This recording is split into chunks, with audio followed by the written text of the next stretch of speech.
the forests in Mexico. I like the idea of community forestry because they do it good way. Um, Maybe a bit old technology and a lot of human work. That's all. Point of view, I think one strategy they should start employing is getting trees that like planting more trees instead of letting natural regeneration, because going forward we're going to face global warming, climate change, so it's going to be very difficult to rely on natural regeneration to get timber. So I think going forward they should start planting more.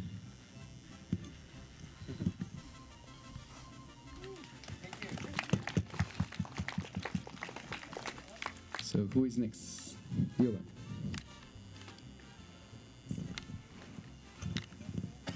Well, I think one of the most important things was already mentioned by a lot of places we went to, and that is, to me, that the learning from each other.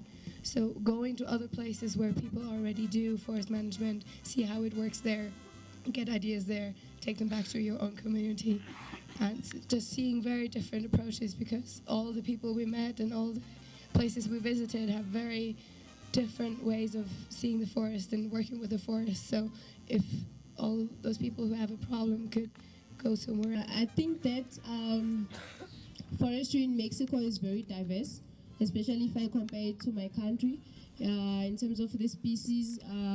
But I also think that the forest management is still starting to grow, as most of the people have said that their forestry management started 3 years ago.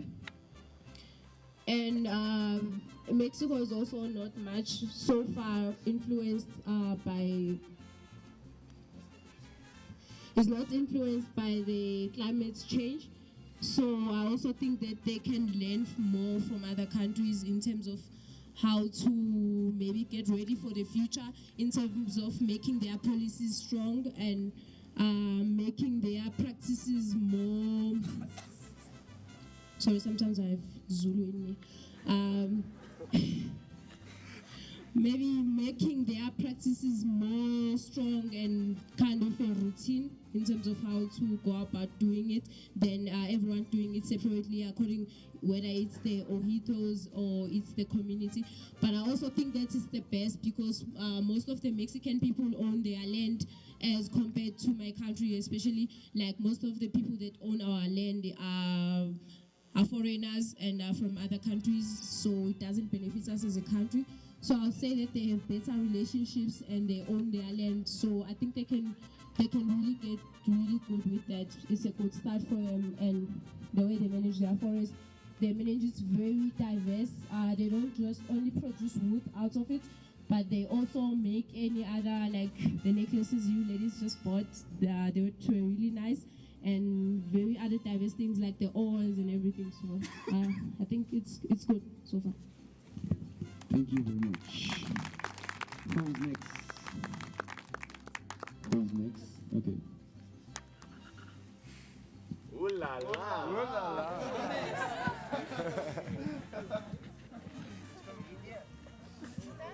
Okay.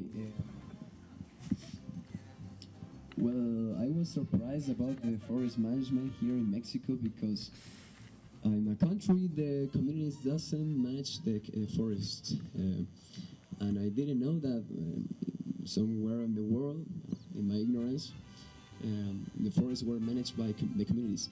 Also in my country, the forests are, almost all the forests are managed by just like 3 companies, even though it's with a high efficient and with high technology process and so productive. I really appreciate that here in Mexico the communities manage their forest, because in my country the indigenous communities are fighting against these forest companies, are fighting against the government, because they want their lands back, their fields back, and they are not heard by the government. So it's like a really opposite like situation.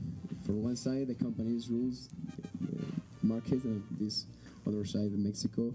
The communities has almost all these forest lands. This is like the two, maybe not better or worse, like just like different kind of management. So that's, I think, is my appreciation.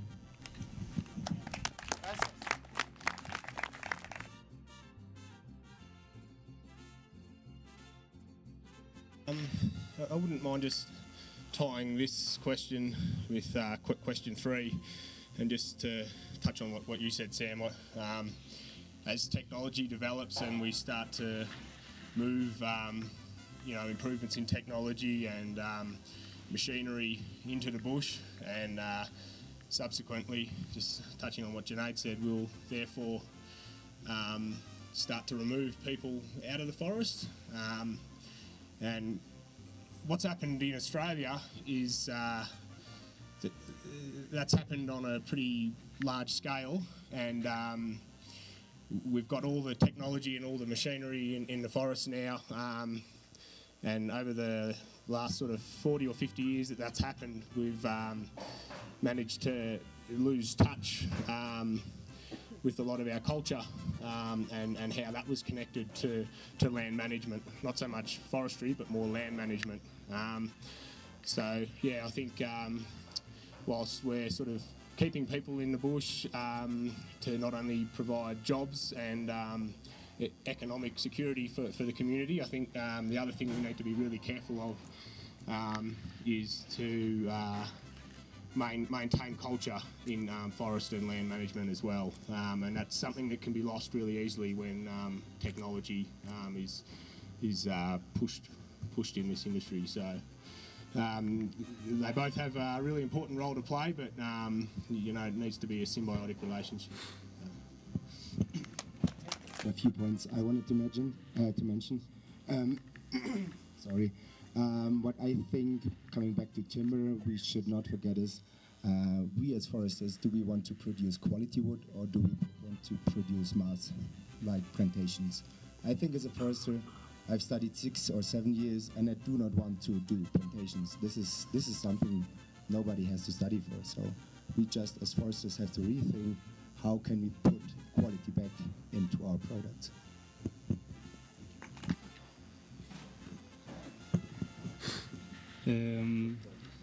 Well, my recommendation might be a little crazy, I think, for some of you guys, but I think that's something I would like to encourage in a lot of tropical countries, now that we're in Mexico as well, would be looking in different places that are not timber, or not necessarily wood.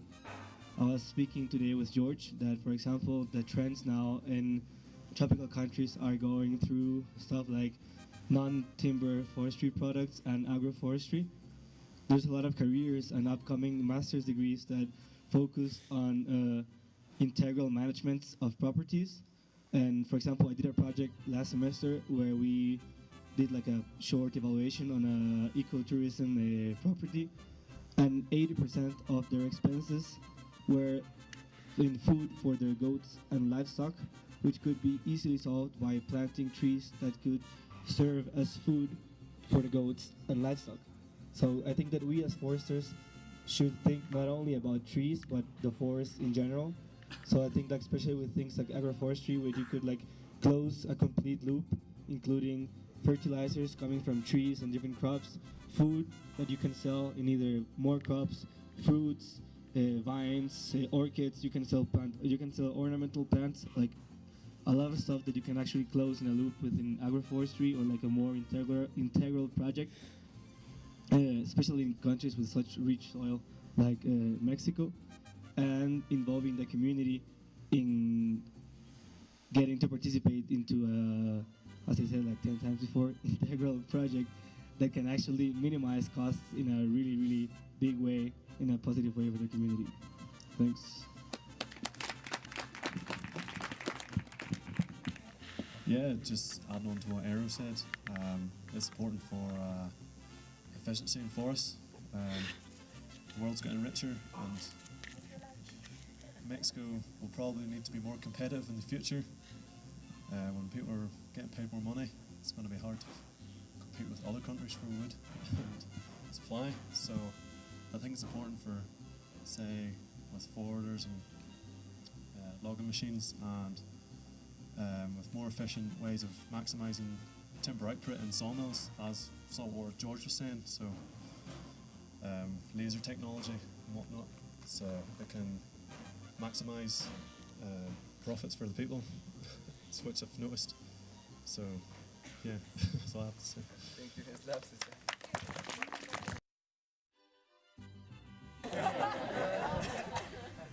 Okay, so the thing with the community forestry that we've seen is that you've got a highly motivated workforce, and the numbers that are employed with forestry are quite significant compared to my country anyway, in individual communities. But I think the thing that you can do to improve it is to try and find government support or company support to actually develop the industry. So there's a lot of, the sawmills that we saw were good, but they were still very undeveloped in regards to what we see within European standards. So I feel that if the government was to invest in communities now, then they'd see the results a lot quicker than they would within private industry.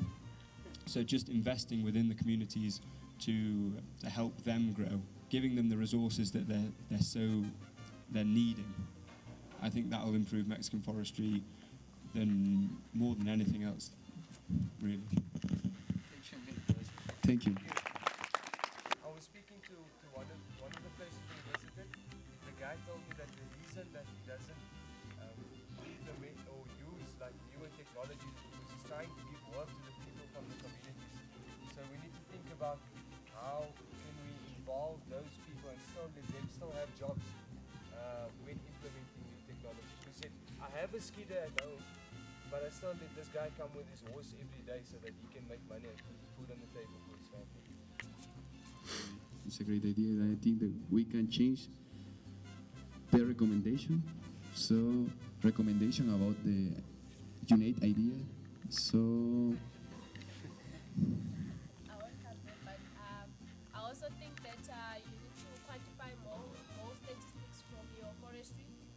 The fact that it's community forestry, I think it makes it a bit hard to give statistics about how much you do in terms of, I know I can only ask as far as how much volume do you produce per year, but I also think that like in your sawmills, you should also keep statistics like how much time does it take to do something and how much time does it take to do that, so that you can know delays and everything and what causes it, and keep it into the statistics to improve for the next time, at the same time also keep it looking very good.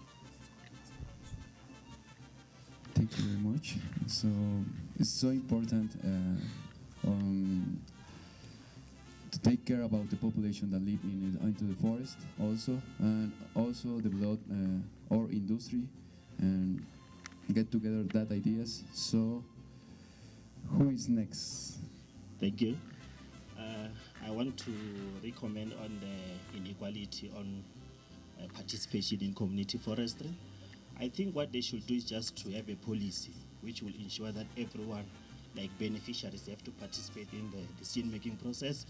Because in South Africa, even though we're not doing well in community forestry, but we have policies which make sure that everyone, beneficiaries, participate in the project.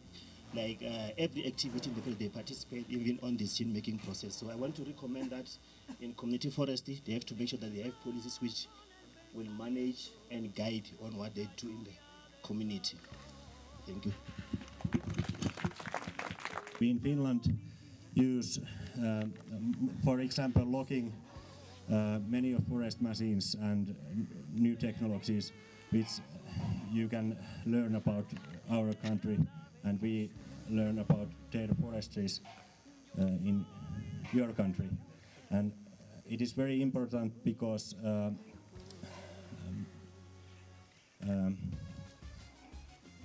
productivity is better than you have a lot of machines, and don't need so much in man work and hire workers. Thank you.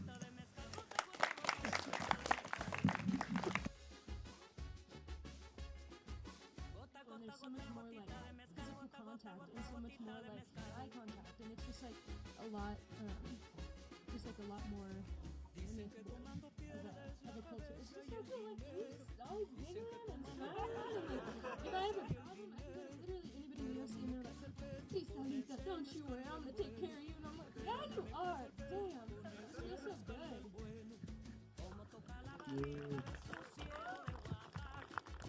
Well, I think that the culture here is as diverse as the nature is. We went to 3 different states, I think, 4 different states, and every single one had something different, but everything that they had in common was how proud all Mexicans are, and I think that that is really, really amazing to see, that this whole nation is just super proud of who they are and what they do, and they take every opportunity to share that with you and try to bring that to you and get you to understand their culture and their points of views.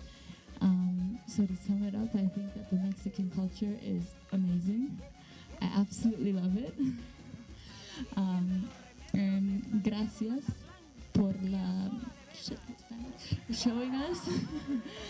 showing us and sharing your culture with all of us, not just your forests, but also making sure that we understand that culture is extremely tied to the way you do forestry.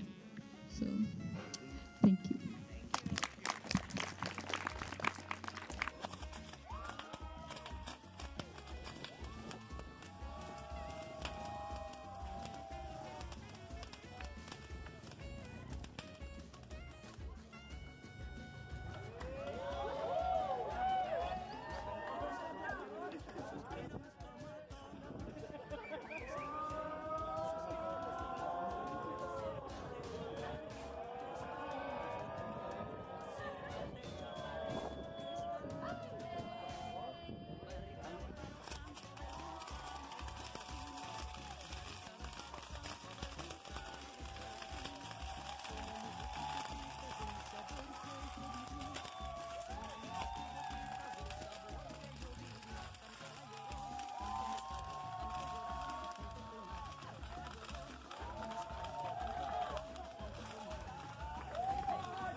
Gotita de mezcal, gota,